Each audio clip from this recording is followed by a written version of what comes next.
desvendando textos difíceis da Bíblia, com o pastor Pedro Moura, aqui na Rede 316, todas as sextas-feiras, às 10 horas da manhã, horário de Brasília. É tempo de desvendar mais um texto de difícil compreensão nas Escrituras. Sexta-feira é dia de estarmos aqui com o nosso queridíssimo pastor Pedro Moura. Bom dia, meu pastor, tudo bem? Tudo em paz? Bom dia, meu querido, prazer em revê-lo. Então, meu pastor, posso partir lá para as perguntinhas? Por favor, por favor. Então, perguntas do programa anterior. A primeira delas diz o seguinte: por favor, pastor, peço que explique um pouco mais a definição de mandamento apodídico. Qual a origem dessa palavra? A de número 2, porque o Senhor disse que a lei é o regime das sombras. A de número 3, pastor, eu ouvi com atenção a preleção sobre os 10 mandamentos na semana passada. Sugiro que o Senhor escreva um livro sobre isso. Também sugiro. Concordo com o irmão. Mas apesar de sua excelente exposição, eu entendo que ninguém pode cumprir os 10 mandamentos. A lei foi cumprida por Jesus, exatamente porque nenhum de nós pode cumpri-la. Eita.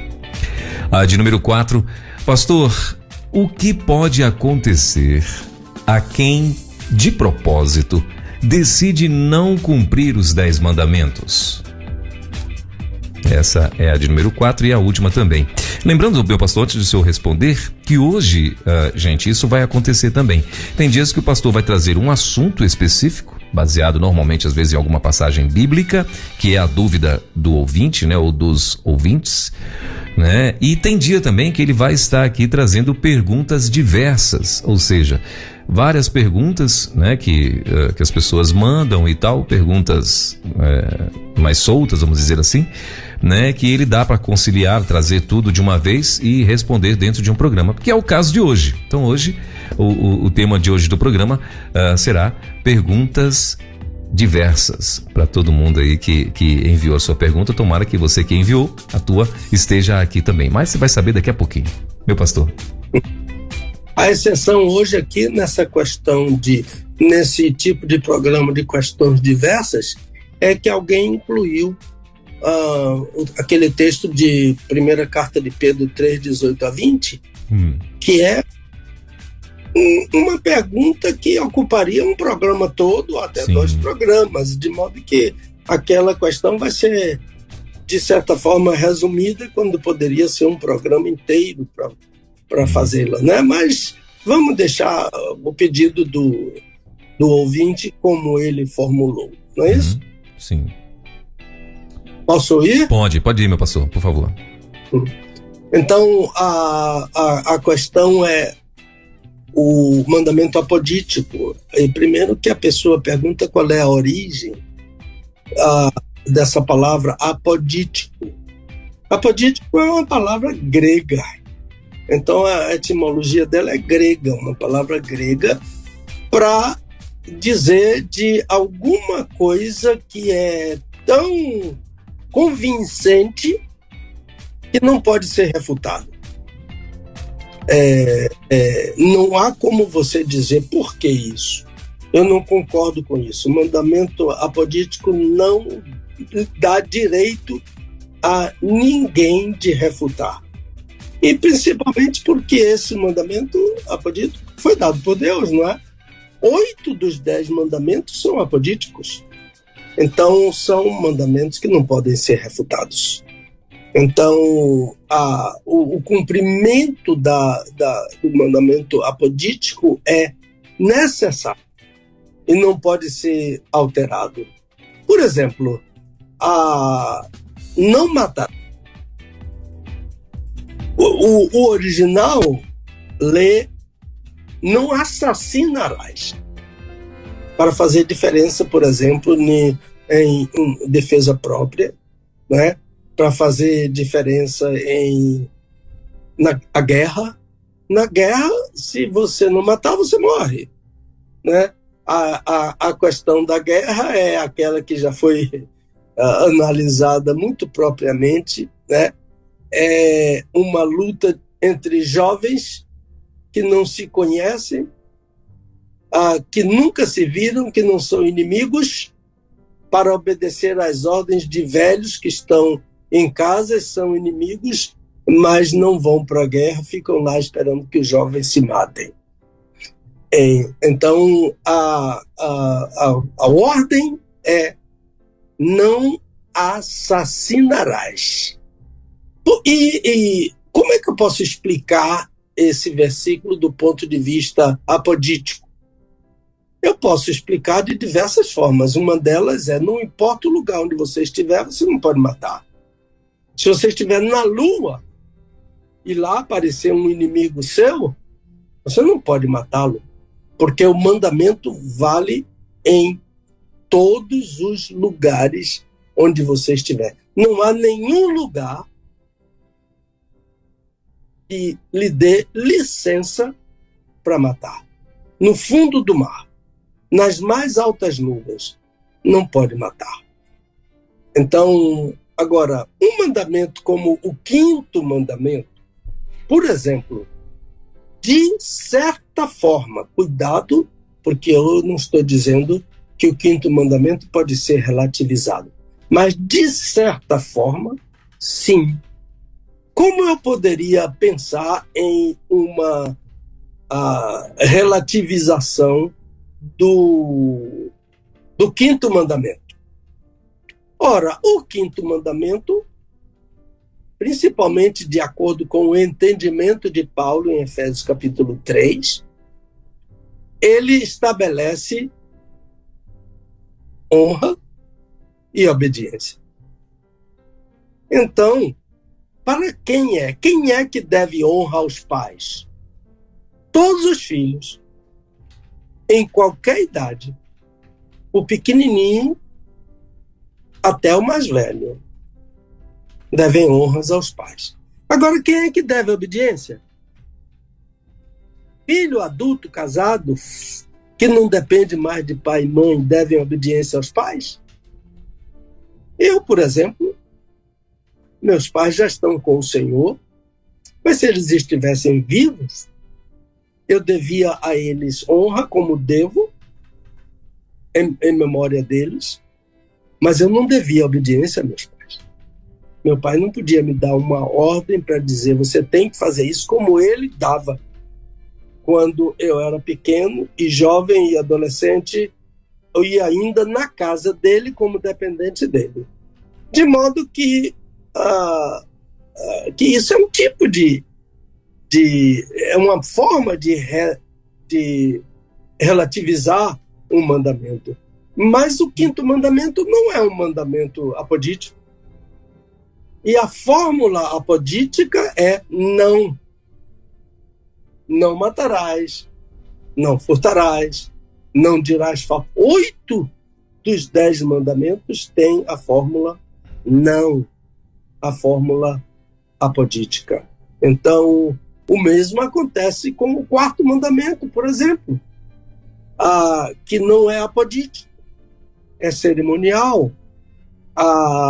O 4º mandamento estabelece lembrar o dia do sábado, separar o dia do sábado, descansar no dia do sábado. Mas, digamos aqui, Welber, um simples fuso horário relativiza o 4º mandamento. Eu posso estar aqui em Salvador, digamos, 1h da manhã do sábado, meus filhos lá em Louisville, Kentucky, ainda estão na sexta-feira, 22 horas ou 20 horas da sexta-feira. Eu acho que agora são 2 horas de diferença. Então, eles não estão no sábado, mas eu já estou no sábado. E isso acontece de forma mais eloquente ainda, por exemplo, no Japão. Eu estou aqui em plena sexta-feira, ele já está no sábado, porque lá o sol é nascente. Então eles começam primeiro do que nós, de modo que um fuso horário pode relativizar o quarto mandamento, né? Além daquilo que já discutimos a semana passada, porque esse mandamento faz parte das sombras, né? Lá de Hebreus capítulo 10. É bom ler todo o capítulo, mas o versículo primeiro fala no regime das sombras. E vai haver uma pergunta aqui agora sobre isso. Então, nada disso de relativização que pode acontecer no quinto mandamento e que pode acontecer no quarto mandamento, como eu expliquei aqui agora, não é fazer lá a meu bel prazer de qualquer maneira, vou relativizar porque não gosto, vou relativizar porque esse mandamento não é mais para mim, etc. e tal. Não. Há que haver uma explicação dentro do texto para relativizar o quarto mandamento e para relativizar o quinto mandamento. Acho, meu amigo, que é por aí, a coisa não é tão simples assim. Eu agradeço a confiança da pessoa que disse, na questão, ela fez uma pergunta: por que o senhor não escreve um livro sobre os 10 mandamentos? Quem sabe, né? Vamos orar por isso e pedir ao Senhor ajuda para fazer esse trabalho. Pois bem, por que o Senhor disse que a lei é o regime das sombras? Olha, na verdade, quem diz isso é a Bíblia. Eu aconselho, eu sugiro ao ouvinte ou à ouvinte que fez a pergunta, ler a Carta aos Hebreus. A Carta aos Hebreus é o maior documento da história do cristianismo sobre o sacerdócio de Jesus. E a Carta aos Hebreus é nada mais, nada menos que uma interpretação, a maior de todas, sobre o Antigo Testamento. Como um livro, né? Porque Jesus interpreta o Antigo Testamento com a autoridade divina dele. Por exemplo, quando ele diz: ouvistes o que foi dito, eu porém vos digo. E Paulo interpreta o Novo Testamento interpreta o Antigo Testamento. Então, na Carta aos Hebreus, que a sua pergunta é por que eu, pastor Pedro, disse que a lei é o regime das sombras. Então, em Hebreus capítulo 10, versículo 1, eu estou lendo na Almeida Revisada, da imprensa bíblica brasileira. Essa Bíblia é a Bíblia dos Batistas, você pode encontrá-la na livraria chamada de Convicções, antiga Juerp. Esse texto de Hebreus capítulo 10, nessa versão, diz: porque a lei, tendo a sombra dos bens futuros e não a imagem exata das coisas, não pode nunca, pelos mesmos sacrifícios que continuamente se oferecem de ano em ano, aperfeiçoar os que se chegam a Deus. Olha que coisa tremenda, não é? A lei é boa, o mandamento é bom, é puro, é santo, é verdadeiro, mas ela não tem a sombra. Ela tem a sombra dos bens futuros. Então, são duas palavras aqui. Uma palavra é esquiar. Parece que é ir onde tem neve para esquiar, né? Mas a palavra sombra, em grego, é esquiar.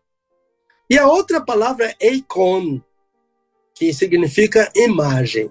Então, o que é que o autor, inspirado aos Hebreus, está dizendo aqui?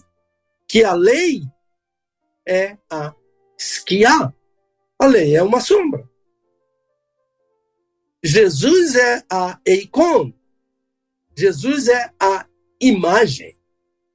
A lei é a sombra, Jesus é a imagem. Essa palavra eikon aparece em 2 Coríntios 4:4, anote aí para você depois olhar. Em Colossenses 1:15, né? E como as pessoas dizem, pastor, às vezes o senhor diz a referência, mas é tão rápido, a gente não tem tempo de anotar. Eu vou ler para vocês, 2 Coríntios 4:4. O Deus deste século, isto é, Satanás, cegou os entendimentos dos incrédulos para que lhes não resplandeça a luz do evangelho da glória de Cristo, o qual, isto é, Cristo, é a eikon de Deus, é a imagem de Deus. Agora, no versículo, não aparece o artigo. É imagem de Deus. Então é anartros. Depois eu explico isso. Aliás, já falei sobre anartros, quando falei em 1 João capítulo 4, versículo 8. Em Colossenses 1,15, Paulo diz, em Jesus temos a redenção. Hoje pela manhã eu vi falar nessa palavra, redenção, remissão. Antes do nosso programa eu estava ligado na Rede 316 e eu vi falar sobre redenção, sobre remissão, que é uma boa pergunta para se fazer, porque essas duas palavras não são a mesma coisa, mas elas são interdependentes. Redenção e remissão. Então, em Jesus temos a redenção, o qual é imagem, eikon, novamente, sem artigo, né? Do Deus invisível, o primogênito de toda a criação. Então, conclusão. A lei é sombra, Jesus é imagem. A lei, como diz o nosso querido teólogo Robertson, a lei dá um esboço do que virá. Jesus é a completa imagem. Nele temos a redenção, a saber, a remissão dos nossos pecados. Procure isso lá em Efésios capítulo 1. Acho que é uma maneira de... Eu sei que é confuso, que é difícil, mas fique ligado nas duas palavras. A lei é uma sombra. Jesus é a imagem. Então, a sombra, a gente aperta os olhos assim para ver se consegue ver. Nem sempre vê. Agora, a imagem a gente vê. Então, a terceira questão, sempre dizendo ao ouvinte, se não deu para entender, por favor, pergunte de novo.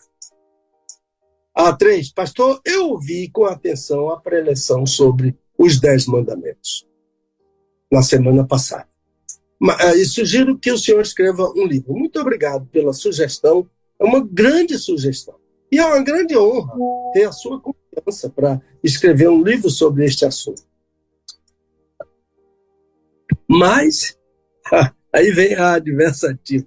Mas, apesar de sua excelente exposição, eu entendo que ninguém pode cumprir os 10 mandamentos. Portanto, ele não concorda com a nossa excelente exposição, mas ele tem todo o direito de discordar. Então, pensar que o pastor Pedro é Deus? Não é não. É um pecador igual a você. Está sujeito a erro. E quem mais fala, mais erra. Então, ele conclui. A lei foi cumprida por Jesus, exatamente porque nenhum de nós pode cumpri-la. Olha, eu estou vendo aqui que ele faz um pouquinho de confusão sobre conceitos. O nosso assunto é 10 mandamentos. Então, não vamos ministrar, não ministrei a semana passada, nem hoje, sobre duas coisas, 10 mandamentos e lei. Jesus cumpriu os 10 mandamentos e eu e você temos que cumpri-lo também. Os 10 mandamentos. Então, dizer que os 10 mandamentos já foram cumpridos por Jesus e eu não preciso mais fazer nada porque ele já cumpriu é engano. Conhece aquela palavra? Ledo engano. Jesus cumpriu os 10 mandamentos individualmente, como um judeu, como um ser humano, como um homem. Agora, porque ele cumpriu, eu não preciso cumpri-lo, eu estou enganado. Os 10 mandamentos são para mim, para você, para todos, adultos, crianças, idosos individualmente. A filha de um grande avivacionalista, eu agora esqueci o nome dele, acordou às 3 da manhã e viu uma vela acesa no quarto do pai. Ela ficou preocupada porque ele já era muito idoso. E ela foi lá. Ele estava ajoelhado, lendo a Bíblia. Ela disse: papai, o que está fazendo? Ele disse: procurando mandamentos para cumprir. Que coisa linda. Procurando. Quando eu digo que os 10 mandamentos são para as crianças, são sim. Eu preciso ensinar meu filho pequenininho os 10 mandamentos, para ele decorar. Viu, quando o pastor Welber estava falando, compre Bíblia, compre Bíblia, compre Bíblia, não é só porque alguém pode alterar a Bíblia, não. É porque, de repente, você não vai ter mais a Bíblia. Nos anos 70, o doutor Leonardo Messinar, o presidente da Missão Hebraica de Cleveland, ele me disse: Pedro, eu estava descendo a escada do seminário com a minha filha Leila no colo, ele vinha subindo, aí ele falou para mim em hebraico: é sua filhinha? Eu disse: é minha filhinha. Ele disse: Pedro, ensine sua filhinha a Bíblia. Ensine sua filha a decorar textos da Bíblia, porque um dia a Bíblia vai faltar. Então, eu preciso dizer ao meu filho, explicar ao meu filho cada um dos 10 mandamentos, evidentemente que na linguagem dele, no entendimento dele, aquilo que ele pode entender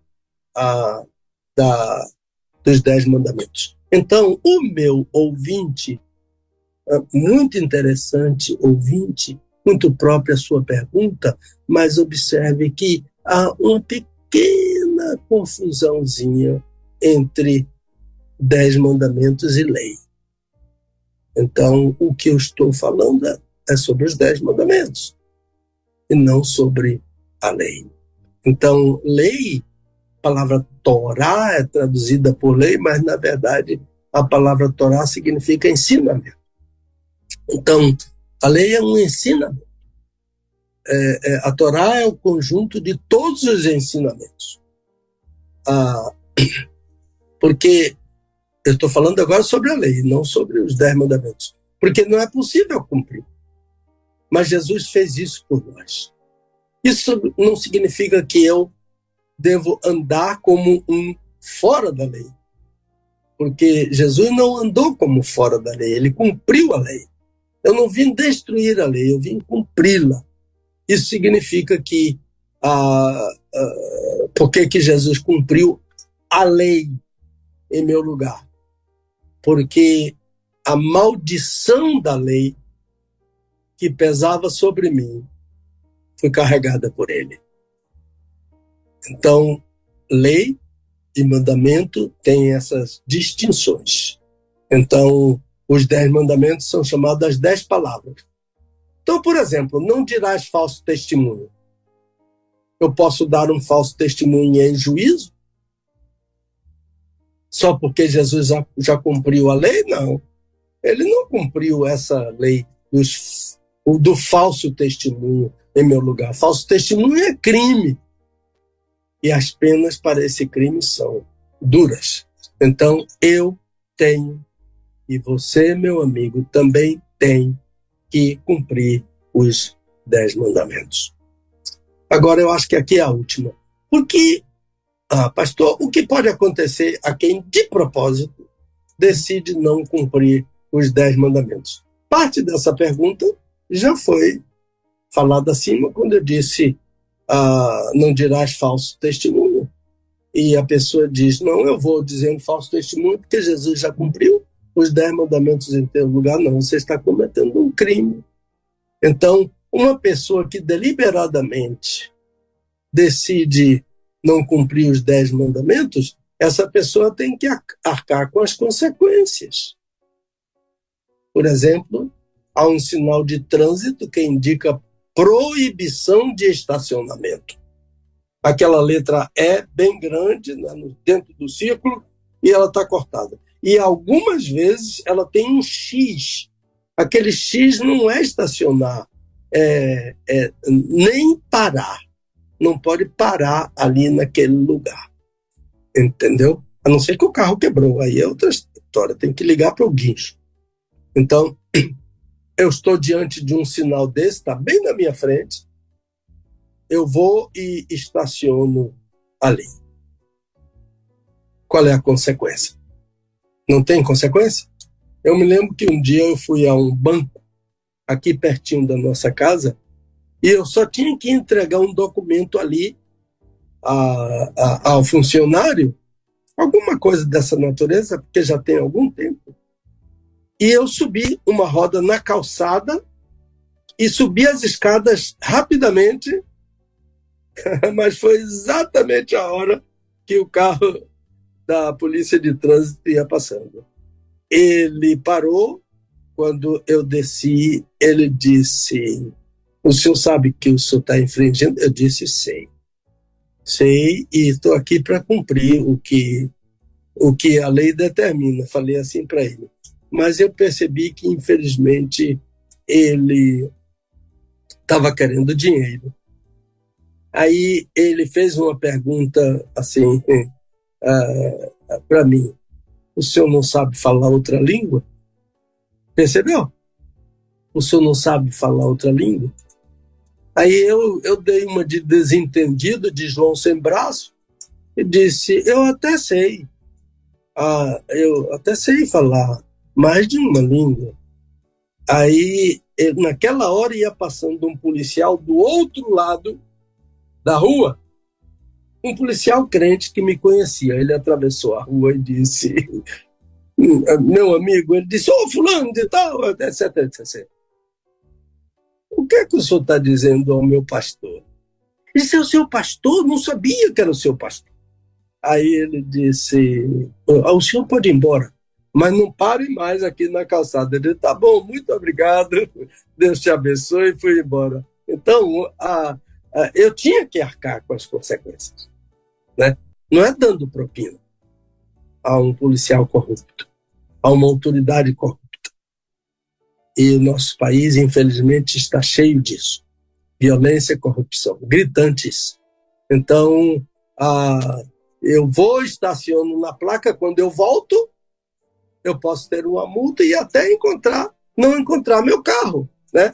Ele pode ter sido revocado e eu terei que, além da multa de estar parado em um lugar proibido, eu tenho que pagar a multa do guincho, eu tenho que pagar a multa pelo estacionamento do Detran para retirar o meu carro. Por quê? Porque eu disse: não vou obedecer à lei. Então, quem diz não quer obedecer aos 10 mandamentos, tem que arcar, vai arcar com as consequências da sua transgressão. Então, os 10 mandamentos, a gente ou obedece ou transgride. E por que transgride? Porque a transgressão é quando a lei é conhecida e eu digo: não vou obedecer. Então, quando eu não obedeço a um dos 10 mandamentos, eu estou transgredindo, porque é uma lei conhecida. Acho que, meu querido Welber e meus ouvintes, eu acho que é mais ou menos por aí. Fico à disposição, com muito boa vontade, para responder se de fato não atendeu a sua expectativa e a pergunta: ei, pastor, o senhor não respondeu nada do que eu perguntei. Perdoe-me, faça de novo que eu vou responder. Agora é sua vez, meu amigão. Maravilha. 11 horas e 1 minutinho. Estamos ao vivo com o nosso querido pastor Pedro Moura, aqui diretamente de Salvador.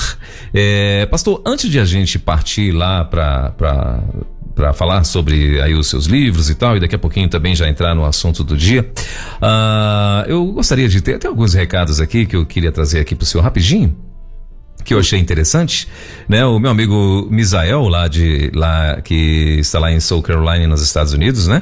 Ele está dizendo assim: graça e paz, Welber e família 316, Prontos para o maná celestial. Nosso querido Misael Gonzaga, que está lá em Carolina do Sul, né, nos Estados Unidos, plugado com a gente. O Cristiano também passou por aqui, ele está dizendo assim: Pastor Pedro Moura foi meu professor, homem de Deus.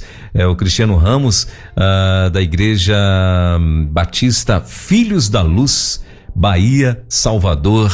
Aí ele está perguntando, tem como assistir ao vivo? Ô, Cristiano, ao vivo, ouvir, sim. Assistir ainda não, mas depois você pode assistir, porque vai estar sendo enviado para a Rede 316, para a Rede 316 TV, né? Aproveitando mais uma vez, lembrando os nossos ouvintes, né? Que há uns 2 meses mais ou menos para trás, o nosso canal do YouTube teve um ataque, né? Um ataque cibernético aí e tal, e conseguiram, por conta disso, eles não conseguiram tomar com o canal, né? Porque a gente conseguiu bloquear isso, mas a gente teve o prejuízo de perder todo o conteúdo que já estava lá, o canal que estava prontinho, então a gente teve que começar tudo de novo. Isso no tocante a arquivos que já estavam lá e também a pessoas que estavam inscritas no canal.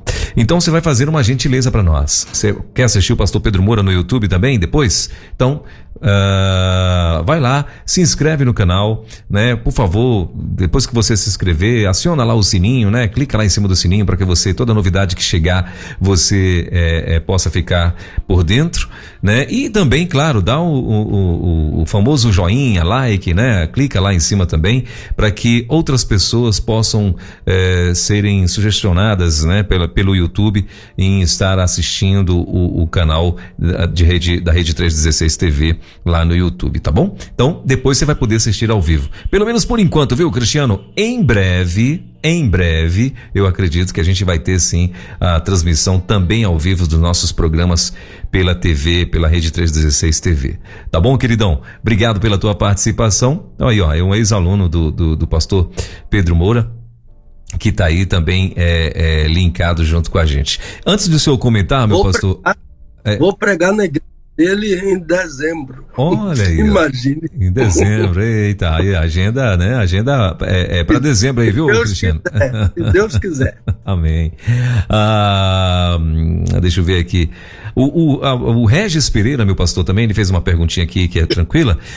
Ele tá falando o seguinte: ele é da PIB lá de Guaíba, lá no Rio Grande do Sul, né? Ele tá dizendo paz. Aí ele tá perguntando qual a Bíblia de estudo recomendada pela convenção. Hoje tem uma infinidade de Bíblias disponíveis nas livrarias e fica difícil de saber qual interpretação escolher. Essa é a última participação que eu quero ler aqui, pastor, antes de estar passando para o senhor definitivamente. Mas aí o senhor responde ele também, por favor. Bíblia de estudo do discípulo, com o texto da versão Almeida revisada. Para mim, aliás, é da Convenção Batista Brasileira. Eu tenho a alegria de ter trabalhado nessa Bíblia, ter feito todo o projeto dela. E essa Bíblia, eu não posso dizer onde vai encontrar, mas esta Bíblia é da Convenção Batista Brasileira. Deve consultar a editora Convicção. Bíblia de Estudo do Discípulo. Almeida revisada, né, pastor? Almeida revisada, da Imprensa Bíblica Brasileira. Ok. Então, Imprensa Bíblica Brasileira. Então, para você que está ouvindo a gente, também tinha essa dúvida, né? Ou gostaria de uma orientação nesse sentido, então tá aí, ó.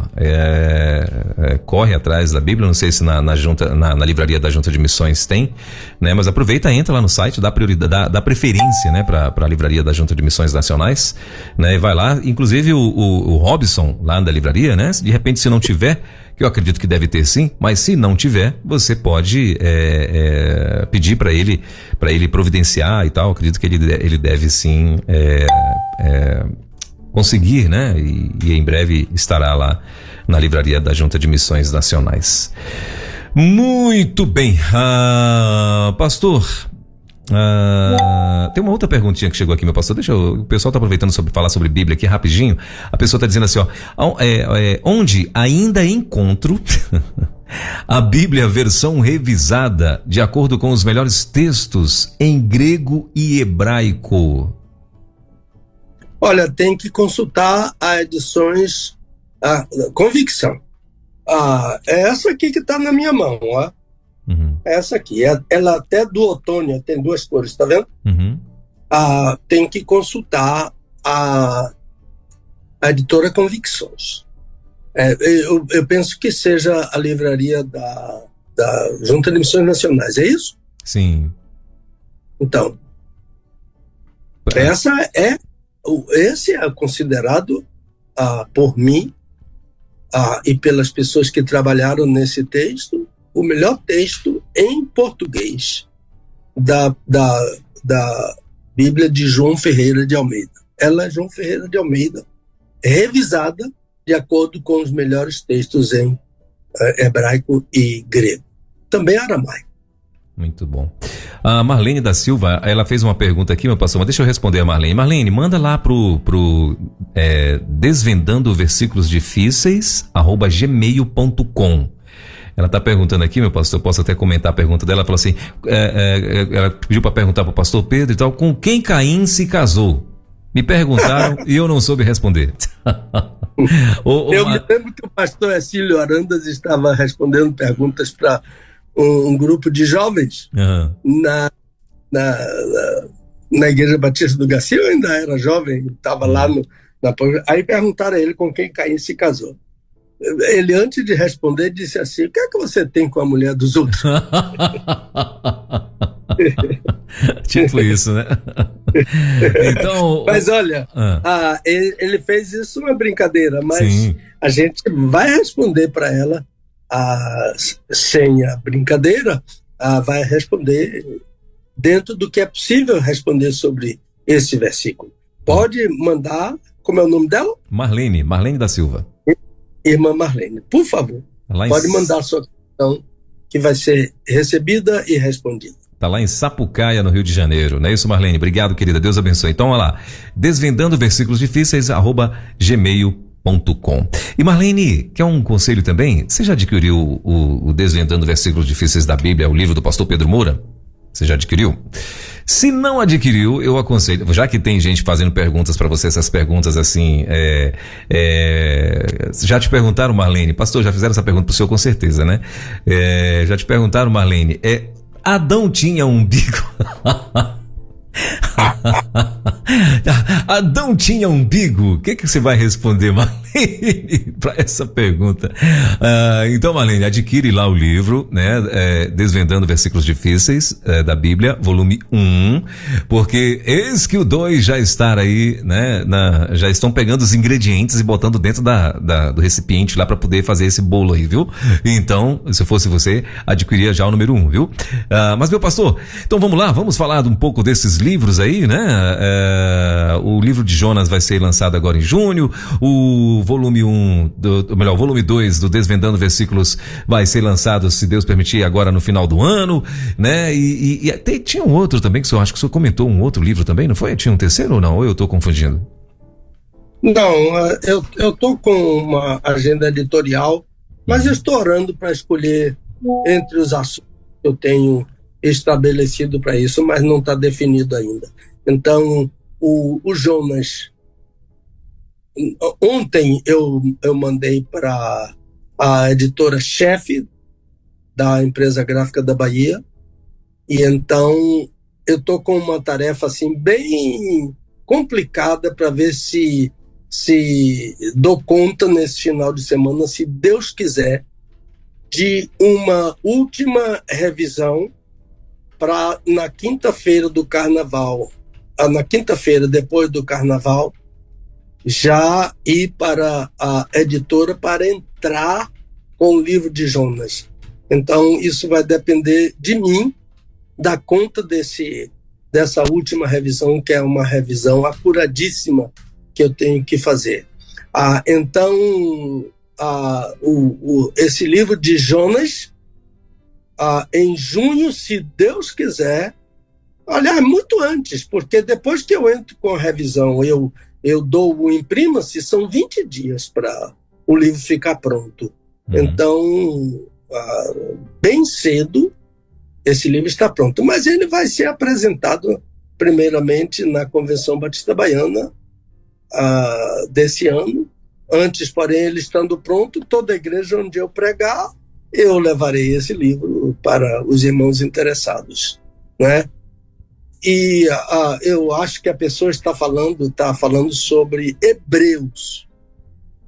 Hebreus é um livro que eu não tenho o copyright, os direitos autorais. Então, eu estou escrevendo um livro sobre Hebreus.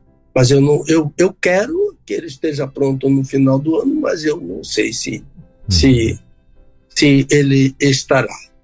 Sim. Essas são coisas que a gente tem que correr atrás por causa da agenda. Acho que é sobre isso que a pessoa está falando. Muito bem, então já temos aí 2 livros, né, que serão lançados. E os demais livros, gente, PR Pastor Pedro Moura, lá no PR Pedro Moura. PR Pastor Pedro Moura, não, né? Aí também não vale, né?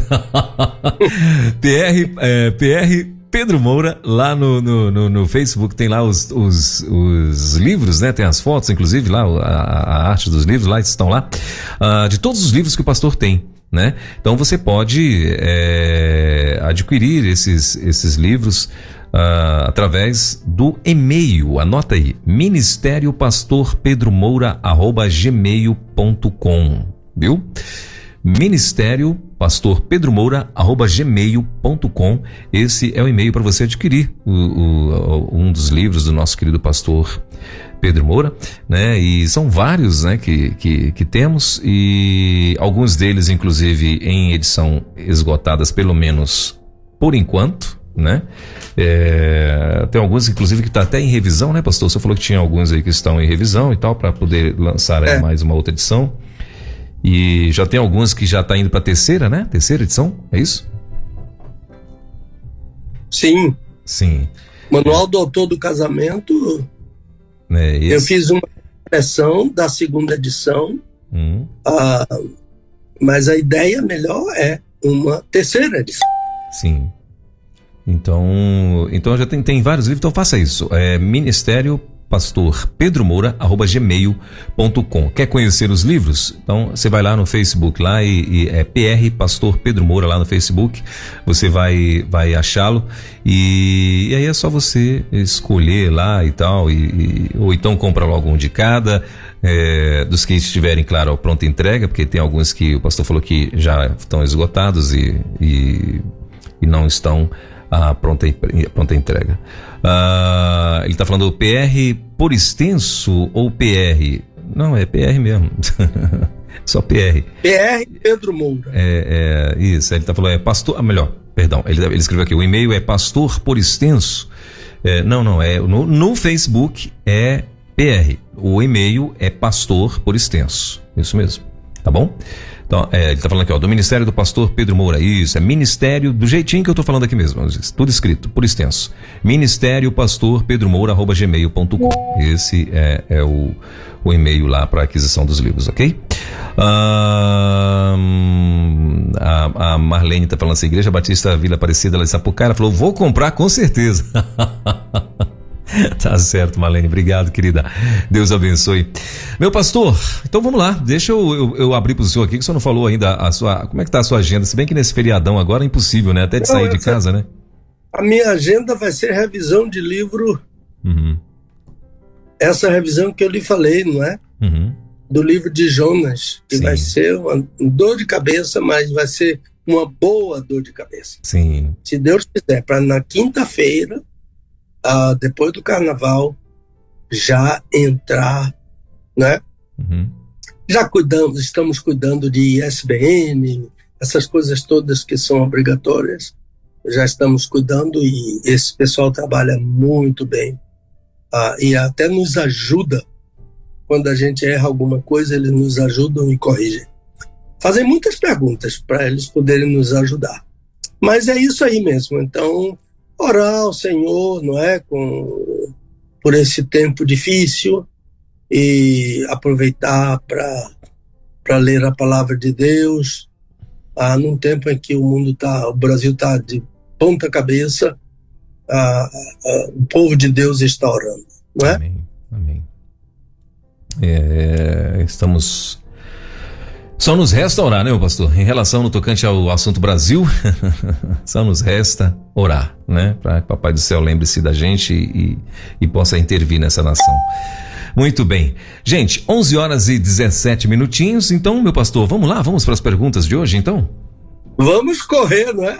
Vamos correr, 11h17 já. Então vamos lá. Mas eu quero dizer para o senhor também que o senhor fique à vontade, viu? A gente só não pode passar de 1h, mas o resto pode ficar à vontade. Até lá tem muito chão para queimar ainda. Então, 11h18 já. Mas vamos lá. Posso mandar primeiro então, meu pastor? Por favor.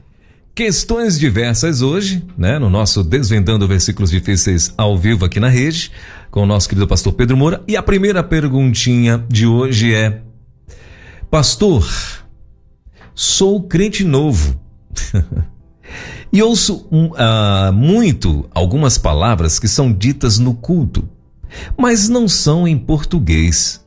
Eu fico acanhado de perguntar. Aproveito agora para isso. Tenho um amigo que está indo comigo aos cultos e as perguntas são minhas e dele também. E aí ele pegou e encaminhou aqui 5 perguntinhas. A primeira delas é: o que é Jeová Jireh? O que significa a palavra Hosana? O que significa, aí ele escreveu aqui, ágape? O que significa a palavra aleluia? E por último, quem é o Senhor dos Exércitos? E tem mais aqui, né? Tem mais uma outra pergunta, número 6, né? Que eu não sabia que era complemento dessa primeira pergunta dele. A de número 6 é: pastor, eu e meu marido estamos estudando... Não, acho que aqui é uma outra pergunta mesmo, né? Pastor, eu e meu marido estamos estudando a Bíblia juntos. Descobrimos um texto em 1 Pedro, capítulo 3, versículos 18 a 20, e não entendemos quase nada. Não sabemos, pastor, o que é que está ensinando. Se Jesus pregou no inferno, se eram homens ou se eram demônios. Por que o apóstolo fala sobre espíritos em prisão? São demônios ou são pessoas? Essa então é a última pergunta, meu pastor. E eu já retorno para o senhor. Pode ser? Pode, por favor. A primeira pergunta é: o que é Jeová Jireh? Veja bem, Jeová Jireh é um dos nomes, né? Que identificam o Senhor Deus naquilo que ele faz. Por exemplo, aqui o significado é de prover. Deus proverá.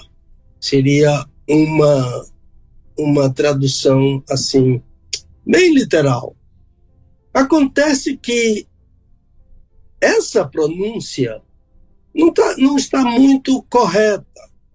As pessoas ouvem, às vezes cantam, não é? Mas alteram a pronúncia e o nome não sai como ele deveria sair, né? Então, na verdade, eu deveria dizer Adonai Iré. Adonai Iré. Em hebraico, tem essa letra é pontuada com uma vogal chamada segol, e a vogal segol tem um som de E com acento agudo. E tem outra vogal chamada tseire. Essa vogal tem um som de E com acento circunflexo. E. Mas nesse nome de Deus, a vogal é segol, e a segol tem o som de E. Então eu não posso dizer Jeová Jireh, mas Iré. Então, na verdade, Adonai é melhor do que Jeová, porque a palavra que está no texto são as 4 letrinhas que são chamados tetragrama sagrado, e essa palavra não se pronuncia, e o correspondente a ela, sugerido pela Septuaginta, que é exatamente a melhor sugestão, é entender que o tetragrama sagrado deve ser entendido como Senhor. Então, Adonai, de Adon, Senhor, Adonai, meu Senhor, Iré. Então, vamos deixar um pouquinho de lado a ideia de Jeová Jireh e falar Adonai Iré. Então, esse nome surgiu da experiência de Abraão no Monte Moriá. Lembrem-se que ele subiu a montanha do Moriá para sacrificar seu filho Isaque. E Deus providenciou um cordeiro para substituir o menino. Então aqui tem uma tipologia muito grande, mas não dá tempo para a gente tratar do assunto. Então, diz o texto, chamou Abraão aquele lugar Adonai Iré, é isso que está escrito no hebraico, de onde se diz até o dia de hoje, no monte do Adonai Iré, o Senhor se proverá. Assim está no texto de João Ferreira de Almeida. De modo que o nome não é Jeová Jireh, mas a melhor pronúncia seria Adonai Iré. Acho que é mais ou menos aí que a resposta. Então, Adonai Iré é o Deus que vai providenciar, o Deus que vai prover. E como foi que ele proveu? Em lugar de Abraão sacrificar seu filho Isaque, ele olhou atrás de si, estava um cordeiro preso, com os chifres presos nos arbustos, e Abraão tomou aquele substituto e o sacrificou no lugar de Isaque. Jesus é esse cordeiro, o cordeiro de Deus que tira o pecado do mundo. Ele nos substitui, nos substituiu no Calvário. Agora, o que significa a palavra Hosana? Essa palavra é hebraica, mas ela está transliterada em muitas línguas. Muitas línguas. É quase que uma palavra que a gente nem se apercebe de que ela é uma palavra hebraica. A gente fala Hosana na igreja e aí nem liga que estamos falando hebraico, mas estamos falando hebraico. Então, o interessante dessa palavra é que nela está a palavra roxia.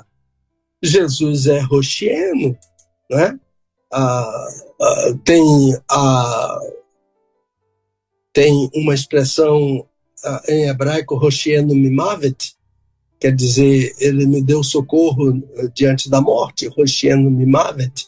Então, a palavra em hebraico é Hoshiana. Hoshiana. A tradução disso em inglês, por exemplo, é SOS. Save our souls. Salvar nossas almas. SOS.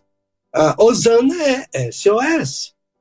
Então, a raiz dessa palavra é o verbo yashá, salvar. E do verbo yashá vem a palavra Yeshua, Jesus. Então, Jesus é o Senhor da salvação. Jesus é o Senhor. Hosana é socorro. Me ajude. Eu estou pedindo ao Senhor Jesus, porque Ele é que é roxieno, né? Os Beatles escreveram Help, I need somebody, eu preciso de alguém. a Hosana é eu preciso de socorro. E como a palavra Hosana tem o radical Yashá, salvar, socorro que nós precisamos é Jesus. Hosana é um pedido de socorro. Eu posso pedir socorro. SOS, por exemplo, estou pedindo um socorro, né? Help, eu estou pedindo socorro. Socorro em português. Mas aqui a palavra Hosana está ligada diretamente ao Senhor Jesus. Ele que é o socorro bem presente na hora da tribulação. A outra questão é o que significa ágape. Olha, deixe-me dizer que toda palavra grega tem o acento na sílaba tônica. Em português não é assim. Por exemplo, eu posso dizer a palavra cabelo.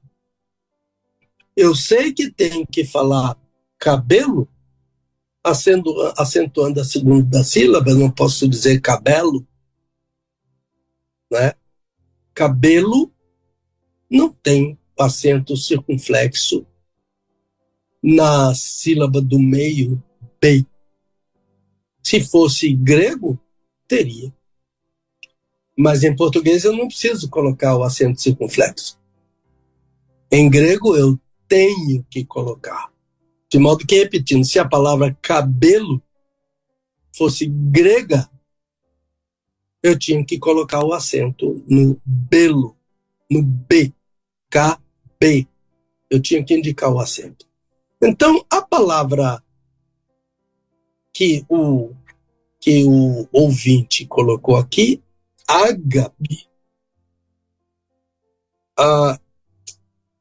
na verdade, essa palavra não tem a pronúncia correta, porque o acento tônico dessa palavra recai na penúltima, não na antepenúltima sílaba, porque a palavra termina com uma vogal longa, que é a vogal eita. Então, a pronúncia correta é HP e não ágape.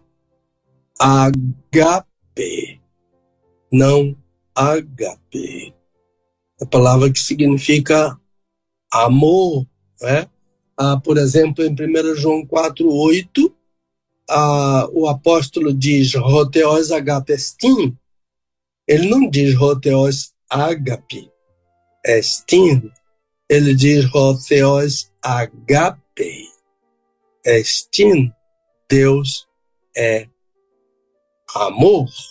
Agape significa amor, ela é correspondente de Hesed em língua hebraica. Hesed misericórdia, benignidade, etc., muitas vezes traduzido por amor, embora em hebraico a palavra amor seja ahav. Então, vamos voltar aqui à noção inicial. Toda palavra grega tem o acento indicado na sílaba tônica. A palavra que o ouvinte sugeriu foi ágape, mas eu creio que ele está perguntando sobre amor. Agape. A pronúncia é agape. A penúltima sílaba leva a acentuação, porque essa palavra termina com a vogal eita, que é transliterada pela nossa vogal e. Então, a penúltima sílaba é o segundo alfa. A é o primeiro alfa. G tem o segundo alfa e depois T. HP. P. HP. Theos. HP estim. Deus é amor.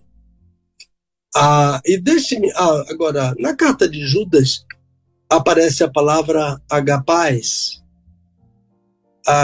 que significa aquelas refeições, né? Os agapas, as refeições que eram feitas por aquelas comunidades, os irmãos dos agapais. Então, agape poderia ser algo como refeição, e agape é amor. Agora, deixe-me dizer uma particularidade deste versículo que eu citei, Hotheos agapestin, é que ele é um substantivo anáfron. Eu penso que eu já falei sobre isso, o substantivo. A palavra anáfron é sem articulação. Por exemplo, um animal com um defeito de movimentos por causa das suas articulações.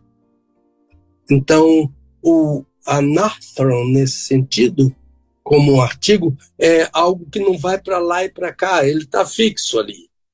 Então, a ideia de um substantivo anáfron é um substantivo que não tem artigo. Então, eu não posso dizer, por exemplo, Deus é o amor. Não. Deus não é o amor. Não tem artigo nesse versículo. O substantivo amor é anáfron.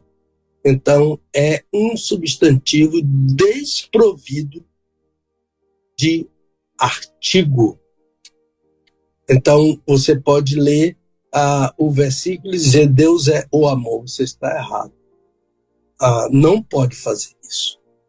Ou como uma linda poesia que eu conheço que diz: o amor é Deus.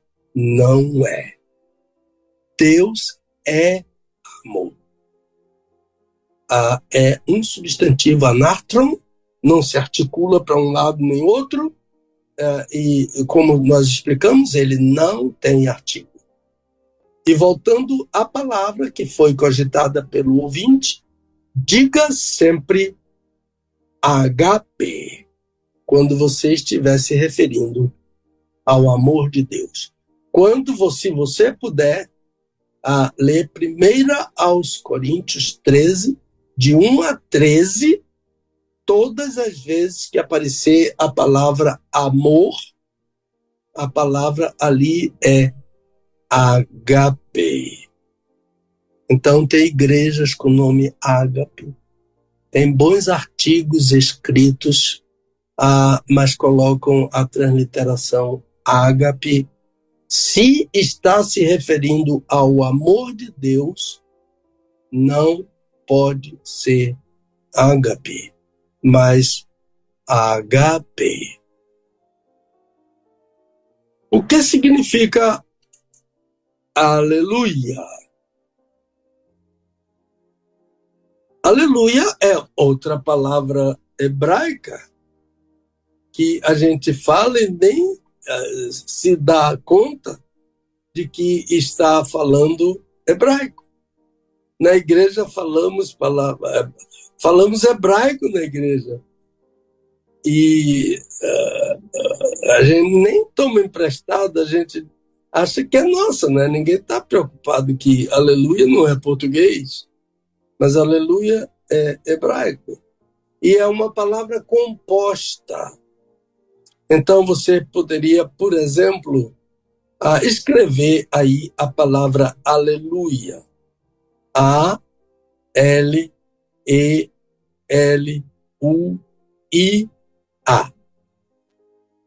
Agora eu vou sugerir que você escreva abaixo dessa palavra aleluia que você escreveu. Escreva assim: A-L-E-L-U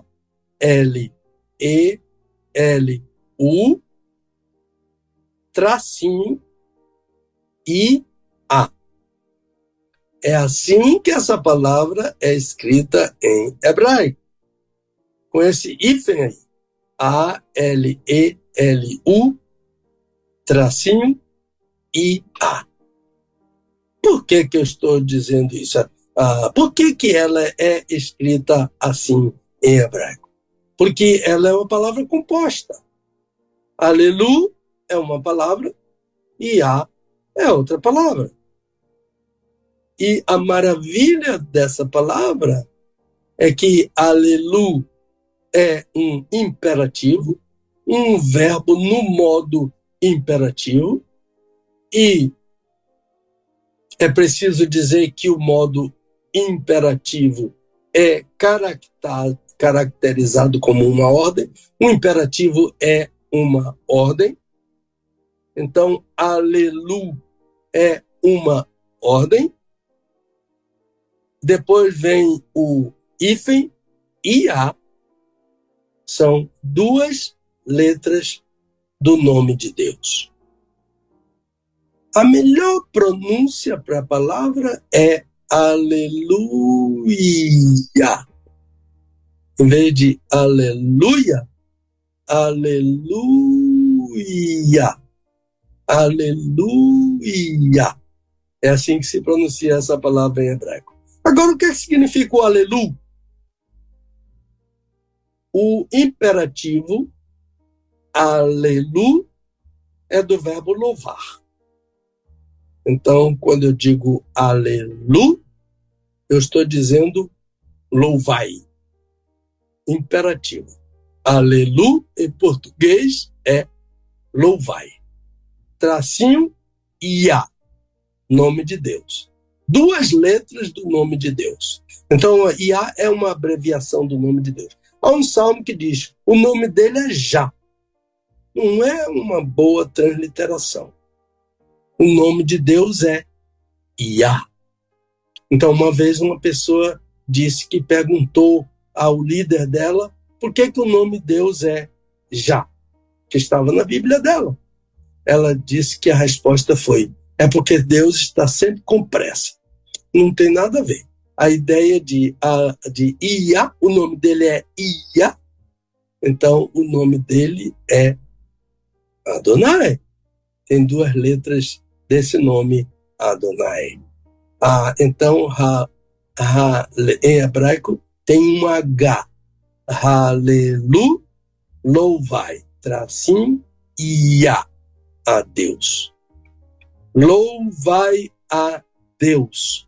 A palavra aleluia, a transliteração em português é louvai a Iá. Louvai a Deus. Aleluia. Louvai Iá a Deus. Agora, uma palavra a mais dentro da palavra aleluia. Aleluia. É que essa palavra não tem plural. Não existe plural. Não existe aleluias. Já ouviram pessoas dizendo na igreja, aleluias, aleluias, aleluias? Não existe. Quando eu coloco essa palavra no plural, eu retiro dela o nome de Deus. Porque o nome de Deus não é Iás, aleluias. O nome de Deus é Iá, aleluia. No nosso livro, A Oração do Pai Nosso, eu uso a palavra aleluias. Quando eu cito a parte do oratório do grande compositor inglês Handel, porque em todo canto que você ouve falar sobre esse oratório, você ouve ou você lê a palavra o coro das aleluias.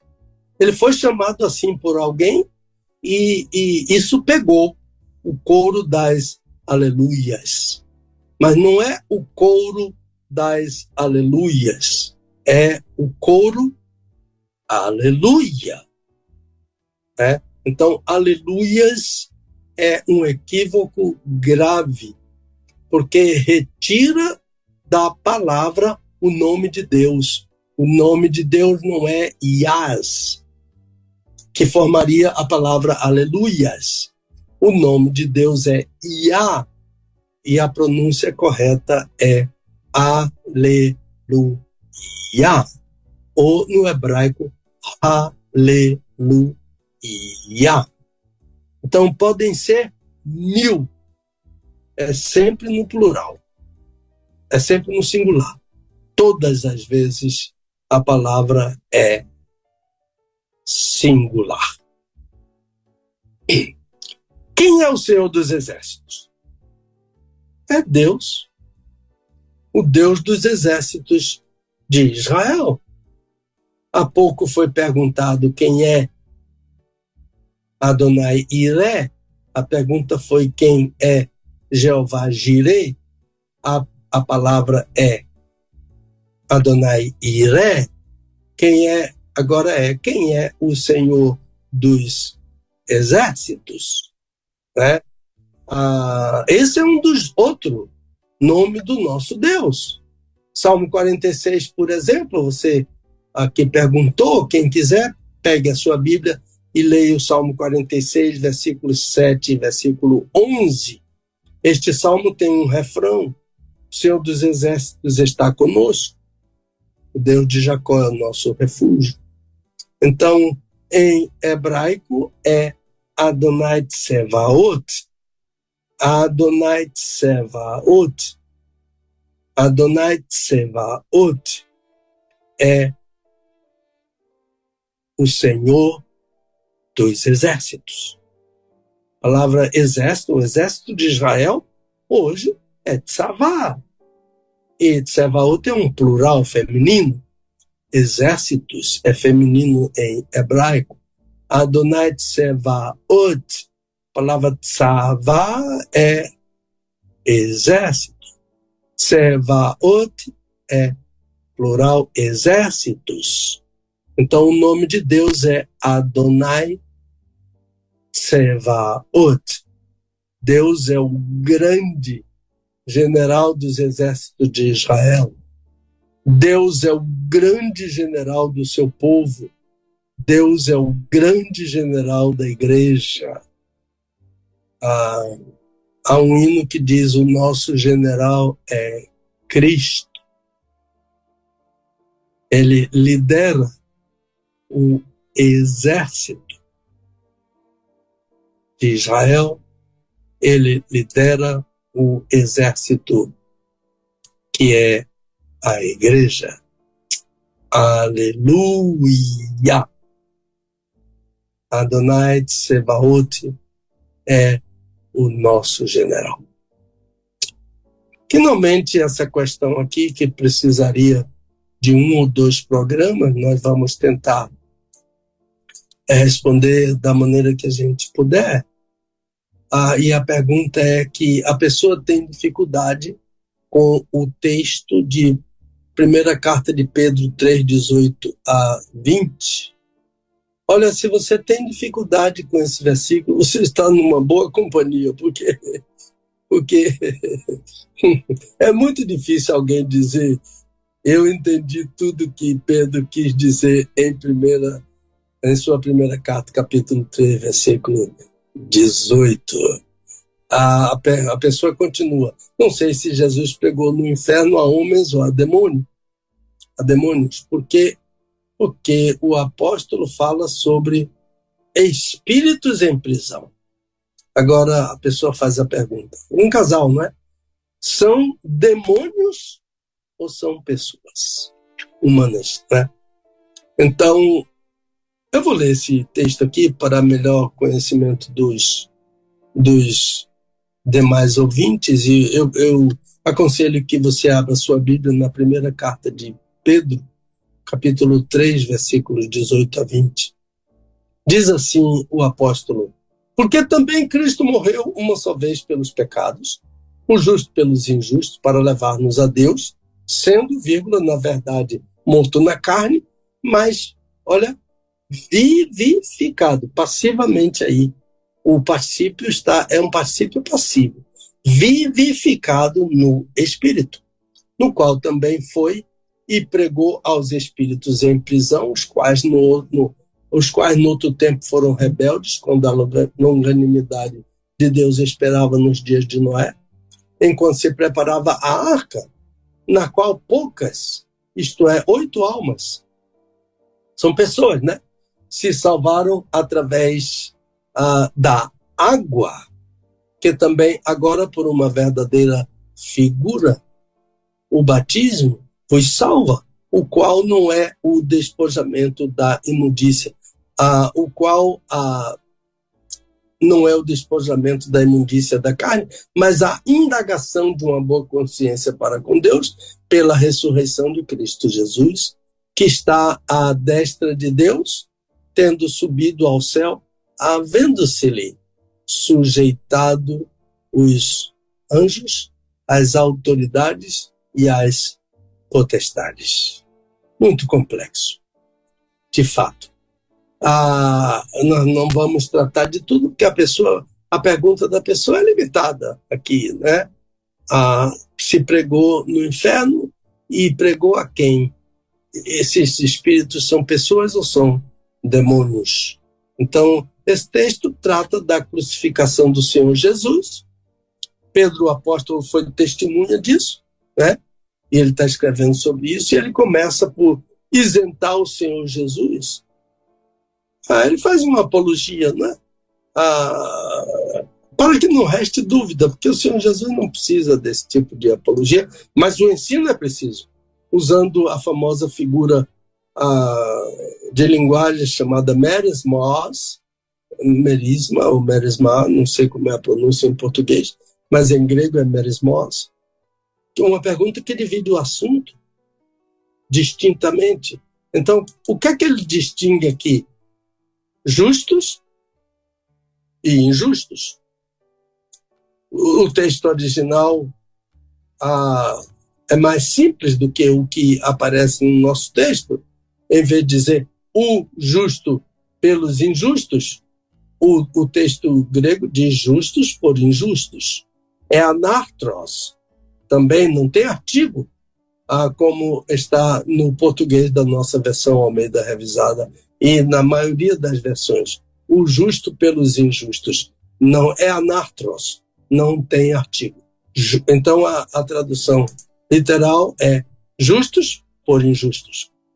Então, o versículo 18 diz: porque também Cristo morreu uma só vez pelos pecados, o justo pelos injustos. Já sabemos que essa tradução é justos por injustos, para levar-nos a Deus. Ora, o que é que há de contrassenso aqui do ponto de vista humano? É que a lei prescreve que todo aquele que for pendurado é maldito de Deus. No entanto, Pedro sabe que a morte de Jesus foi uma morte vicária, substitutiva. Então, o justo estava pregado na cruz pelos injustos. É isso que Pedro está dizendo. Pedro deixou isso bem claro, usando bem a figura de que acabei de falar, o merismos, que secciona, que separa. Então, essa morte vicária de Jesus foi o único meio que Deus usou para a nossa salvação. Então, dá o seu próprio filho em substituição. Então, Pedro usou a expressão o justo pelos injustos para levar-nos a Deus. Literalmente, justos por injustos para levar-nos a Deus. Continuando ainda o versículo 18, sendo esse justo, Jesus, que foi pregado no Calvário, sendo, na verdade, morto na carne, mas vivificado no Espírito. Aqui, o morto e o vivificado são dois particípios, e o argumento de Pedro é passivo, dois particípios passivos. Jesus foi morto na carne, ele foi morto. Então isso é passivo. A palavra thanatos é posto para morrer. E aí fica bem claro o auristo passivo, né? Então, é a morte da carne, como todos os humanos. Literalmente é morto na carne. O grego é passivo, né? Thanatos mensar, que o Senhor Jesus foi posto para morrer na carne, como todos nós morremos, mas Jesus foi vivificado no espírito. Novamente, auristo passivo, aí bem devagarinho, para que você, se quiser, anote. Zoopoi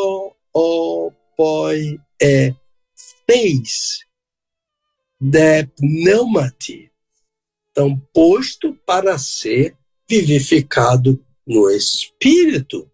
Essa adversativa de pneumati é para chamar a atenção que ele foi posto para morrer na carne, mas a adversativa foi posto para ser vivificado no espírito. Pastor, que coisa difícil, né? Durma-se com esse barulho aí e diga que teve uma noite de sono. Então, o que é que Pedro está dizendo isso aqui? Vamos simplificar. Que quando o corpo do Senhor, que o corpo do Senhor Jesus morreu, mas o Espírito do Senhor Jesus não morreu. Então, que quando o corpo físico do Senhor Jesus, cabeça, perna, braço, troncos, etc., quando o corpo do Senhor Jesus morreu, o Espírito dele não morreu. O corpo dele foi posto para ser morto, mas o Espírito dele foi posto para ser vivificado. Então, morreu o corpo, não morreu o Espírito. A partir de agora, Pedro usa o contraste entre carne e Espírito, né? O Espírito de Jesus recebeu poderes para ser vivificado. Então, vamos lá, não é? O nosso programa é Desvendando, versículo difícil. Às vezes eu fico de grande com alguns versículos aqui que não são tão difíceis para mim, embora respeitando que ele seja difícil para o ouvinte, mas alguns tiram a gente da cadeia, do descanso, da poltrona, né? Porque alguns são verdadeira pedreira, mas com a ajuda do Espírito Santo a gente vai trabalhando neles. No qual, isto é, no Espírito, versículo 19, no qual, isto é, no Espírito, o corpo de Jesus estava morto na sepultura, mas o Espírito dele não morreu. Quando o corpo dele morreu, então, no qual foi. A melhor tradução poderia ser em que também, em vez de no qual, em que também. Ele foi vivificado no Espírito, em que também, né? Porque esse versículo está destacando, enfatizando a vivificação do Senhor Jesus em contraste com a morte do corpo dele. Então, em que também foi e pregou aos espíritos em prisão. A pergunta é: por que Jesus foi pregar a espíritos em prisão? A ideia de algumas seitas, e seita é tirada da Bíblia, heresia também é tirada da Bíblia. Então, a ideia de algumas seitas é que essa ida de Jesus é uma segunda chance dada aos perdidos após a morte. Uma segunda chance dada aos perdidos após a morte. Olha, não há um único texto no Antigo Testamento ou no Novo Testamento que suporte essa suposição. O próprio texto de Pedro não ajuda em nada. Usar esse texto para chegar a esses tipos de conclusões é um engano. Lutero, muitos falaram sobre esse texto.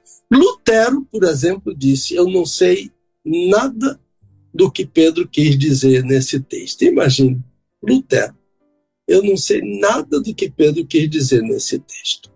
Então vamos continuar, versículo 19. Foi e pregou aos espíritos em prisão. Pregou aos espíritos em prisão. Olha, aqui seria, desceu ao inferno. Há uma teoria que é chamada de Descensus Christi ad inferos. Descensus Christi ad inferos. Essa teoria é baseada em Atos 2:27, Salmo 16:10, onde o salmista diz: não deixarás a minha alma no Hades, e que Pedro recita em Atos 2:27, no sermão do Pentecostes. Mas esse texto não é claro em dizer isso. Quando se entende que Jesus foi ao inferno para pregar a esses espíritos, há uma pergunta: por que somente a esse grupo? Será que Jesus vai continuar indo lá no Hades para pregar aos espíritos que estão morrendo até hoje? Ele selecionou um grupinho que ele quis dar uma nova chance de salvação. Não é complicado? Então, quais são as passagens usadas como referência à descida de Jesus ao inferno? Qualquer compêndio de teologia sistemática vai lhe dar essas passagens. Isso aqui não sou eu que estou criando, não sou eu que estou inventando, não foi eu que descobri a pólvora. Todos os compêndios de teologia sistemática vão dar isso. O primeiro deles é Atos 2:27. Pedro, no Pentecostes, no sermão do Pentecostes, cita o Salmo 16, versículo 10, portanto que a passagem de Atos 2:27 é conforme Salmo 16, versículo 10, que é um salmo messiânico, e lá se lê: não deixarás a minha alma no Sheol, que é uma palavra para o inferno. Mas, sinceramente, eu não consigo ver conexão entre esse texto e uma possível ida do Senhor Jesus ao inferno. Mesmo porque Sheol é uma palavra que também significa sepultura.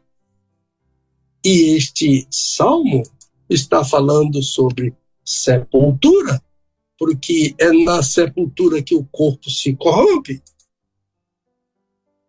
Ele não deixará a minha alma na sepultura, nem permitirá que o teu santo veja a corrupção. Está falando sobre a corrupção do corpo. Jesus foi ressuscitado ao terceiro dia. Então, este versículo está falando sobre sepultura e não ida do Senhor Jesus ao inferno. De modo que quem suporta a sua tese da ida de Jesus ao inferno para pregar aos espíritos, nesse versículo, está com um suporte e uma exegese bastante precária. O outro é Romanos 10, 6 e 7. Agora, Paulo faz uma pergunta: quem subirá ao céu, quem descerá ao abismo? Mas Paulo está aqui em duas perguntas daquele tipo que a gente fala de pergunta retórica, citando o Antigo Testamento. Novamente, Pedro cita o Antigo Testamento e agora Paulo cita também o Antigo Testamento, porque quem subirá ao céu, quem descerá ao inferno, ao abismo, está em Deuteronômio capítulo 30. Você vai achar lá esse versículo. Então, o entendimento de Paulo é muito distinto de uma possibilidade de descida do Senhor Jesus ao inferno, porque nem é o Senhor Jesus que está descendo aí e nem o Senhor Jesus que está subindo. Paulo fala da impossibilidade de uma pessoa ir ao céu para trazer Jesus e a total impossibilidade de uma pessoa descer ao abismo para trazer Jesus. Não é Jesus quem está descendo, nem Jesus quem está subindo. Nesse texto de Hebreu, de Deuteronômio, citado em Romanos 10, não. Pelo contrário, o que Paulo está dizendo, citando Deuteronômio, é que esse sacrifício é inútil e impossível. Mas a palavra da salvação está perto. Leia Romanos para você ver. Então, que palavra é essa? Se com a tua boca confessares, isto é, você não precisa subir ao céu para descer, para trazer Jesus, para lhe salvar, nem você precisa ir à sepultura para ressuscitar Jesus. Porque a palavra já está perto de você, na sua boca. E a palavra é, se com a tua boca confessares a Jesus como Senhor, e em teu espírito creres que Deus o ressuscitou dos mortos, serás salvo. Então isso não está dizendo que Jesus desceu ao inferno para pregar aos espíritos, mas ele está dizendo que é inútil uma pessoa pensar que pode ir ao céu para trazer Jesus ou ir à sepultura para ressuscitar Jesus. Mas se com a tua boca confessares a Jesus como Senhor e em teu coração creres que Deus o ressuscitou dos mortos, serás salvo. A outra passagem é Hebreus 4, 8 e 9. Novamente a ideia de subir e descer. Então, Paulo fala sobre Jesus desceu às regiões inferiores da terra. E esse texto não está falando sobre Jesus descer ao inferno, mas Jesus descer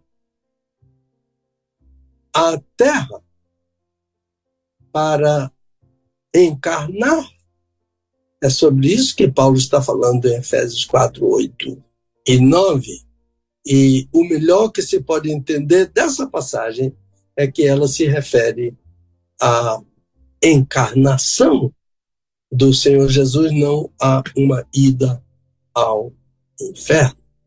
Essas escrituras não sustentam uma possível descida de Jesus. Então eu quero levantar aqui algumas ideias para encerrar. Primeiro que uma segunda chance seria justificada se fosse dada a todos os espíritos que não subiram ao paraíso, mas desceram ao Hades, aquele lugar onde o homem rico da história de Jesus foi e viu em situação oposta a ele o mendigo Lázaro no paraíso. Esses dois lugares. Uma segunda chance a demônios.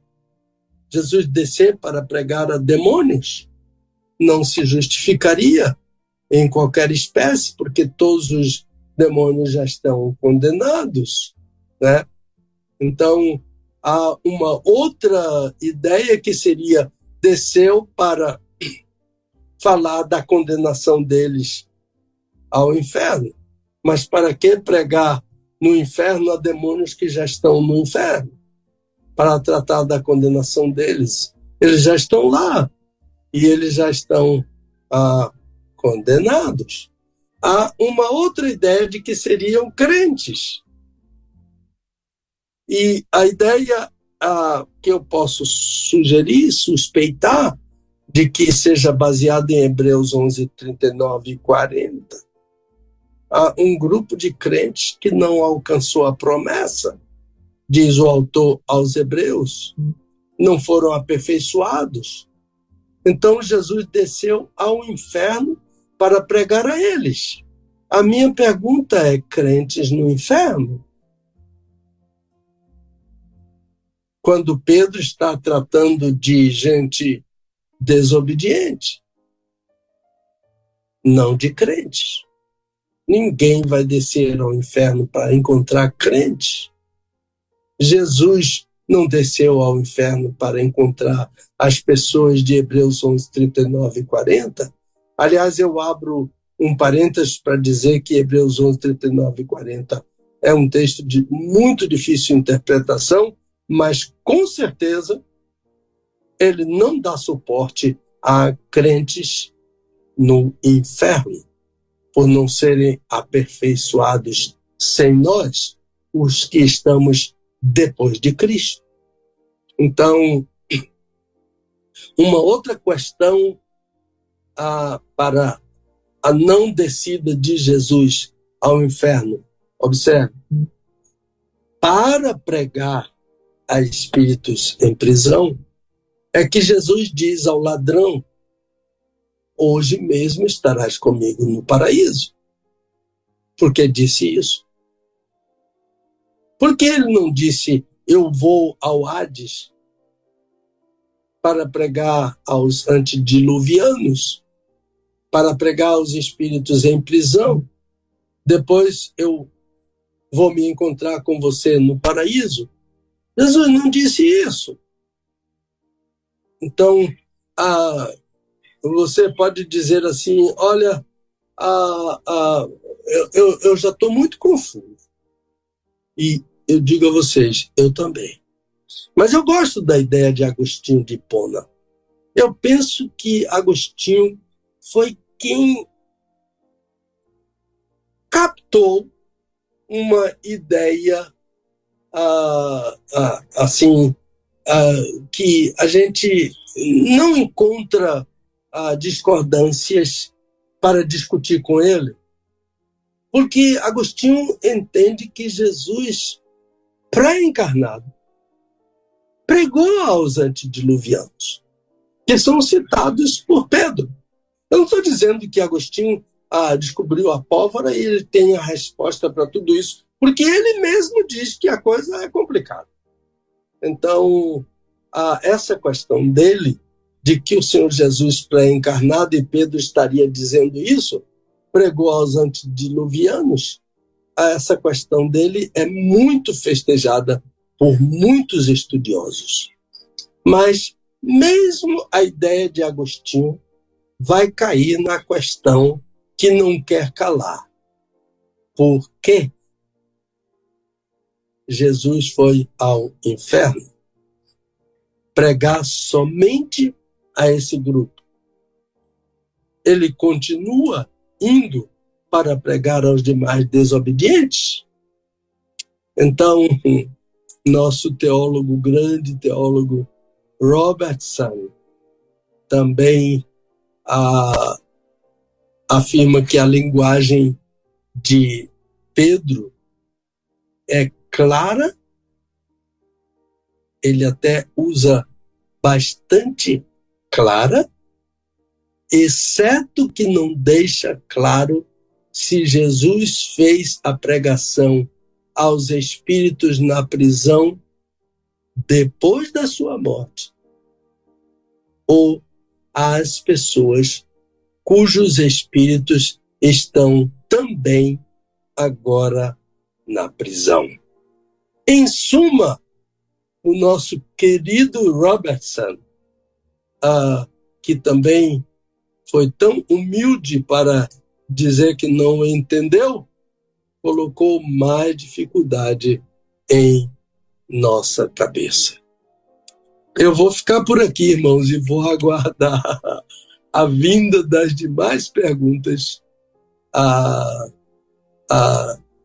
na próxima semana sobre esta situação tão complicada de primeira carta de Pedro 3, 18 a 19. Desculpe-me se eu não consegui esclarecer bem, mas a situação é muito difícil desse versículo. Veja bem, se ele desceu e pregou, por que não desceu para pregar a todos e somente a um grupo daqueles que já estavam no inferno? Querido, a palavra é sua. Muito bom. Eu já tive a oportunidade, meu pastor, de ouvir outros teólogos, né, debatendo sobre esse assunto e tal. E eu vi lá que no dia, inclusive, o trem ferveu lá, viu, rapaz? O trem ferveu lá, porque de fato dá para gerar muitas perguntas aí, né? E enfim. Bom, mas assim, pastor, é controverso, né? Então, exatamente, gera-se muitas perguntas que, por mais que o cara tenta fazer ali um rebolar teológico ali para ver se consegue, mas mesmo assim, né, explica, mas não justifica, e tem hora que vice-versa, justifica, mas não explica, enfim. Mas vamos lá. Eu vou devolver para o senhor, meu pastor, para o senhor fazer aí o fechamento, então, tá bom? Olha, a questão, por exemplo, eu nunca li alguém dizendo que entendeu esse versículo. Nunca. E a palavra mais eloquente nesse sentido é Lutero. Ele diz que ele não entendeu nada do que Pedro quis dizer. E se Pedro foi tomado em êxtase, aqui sou eu que estou falando, em êxtase, esta revelação veio para ele, porque a palavra phero no grego é uma espécie de êxtase, e Pedro e homens tirados por Deus para receberem a revelação, e Pedro, nessa revelação, ele também não entendeu, mas colocou o que o Espírito disse para ele. A questão é que eu nunca ouvi um teólogo, e o maior de todos para mim é o Dr. A.T. Robertson, o maior de todos é ele. Eu nunca ouvi um teólogo, ou li algo de um teólogo dizendo que entendeu essa passagem. Mas existem muitas explicações. Existe gente que sabe explicar muito melhor do que eu sobre isso aqui. E eu estou achando que hoje eu deixei a cabeça dos meus amigos confusa, mas a gente pode continuar com o assunto. Ainda temos ainda temos mais um programa de questões diversas. Podemos continuar com essa questão. Então, a pergunta que todo mundo faz, isto é, todo mundo que não entendeu nada faz, por que pregou somente a esse grupo? Por que Pedro disse que desceu para pregar a esse grupo? Eles eram mais pecadores? Ou eles eram menos e por isso tiveram chance de uma nova chance? E são demônios que estão lá? Não são demônios. São pessoas. Jesus não desceu ao inferno para pregar demônio. Mas desceu para pregar a condenação deles. Para quê? Eles já estão lá. Já estão condenados. Então, a ideia é, Davi diz num salmo assim: não me exercito em grandes assuntos, nem em coisas muito complicadas para mim, mas deixei a minha alma sossegar, como uma criança desmamada para a sua mãe. Tal é a minha alma para contigo. Espera, ó Israel, no Senhor, porque no Senhor há misericórdia, e nele há abundante redenção, e ele remirá a Israel de todas as suas iniquidades. Isso de Paulo, de Davi, não me exercito, não significa que, porque é difícil eu vou deixar para lá. Não, não é isso. É que eu não tenho a última palavra, mas eu espero no Senhor. Espera, ó pastor Welber, no Senhor. Amém. Espera, ouvintes da rede 316, no Senhor. Porque no Senhor há misericórdia. E é debaixo desta misericórdia que estamos e vivemos, porque ele já remiu a nossa alma, ele redimiu e remiu a nossa alma da sepultura. Eu creio que é por aí, e Deus abençoe a cada um dos meus queridos ouvintes, ansiosos por ouvirem, entenderem, debaterem, discutirem a sua palavra. Amém e amém. Obrigado, querido. Deus abençoe. Bom fim de semana, bom feriado aí. Deus te abençoe e te guarde. Amém. Então tá. Então, até sexta, então. Deus abençoe. Até. Desvendando textos difíceis da Bíblia. Com o pastor Pedro Moura, é tempo de desvendar mais um texto de difícil compreensão nas Escrituras. Aqui na Rede 316,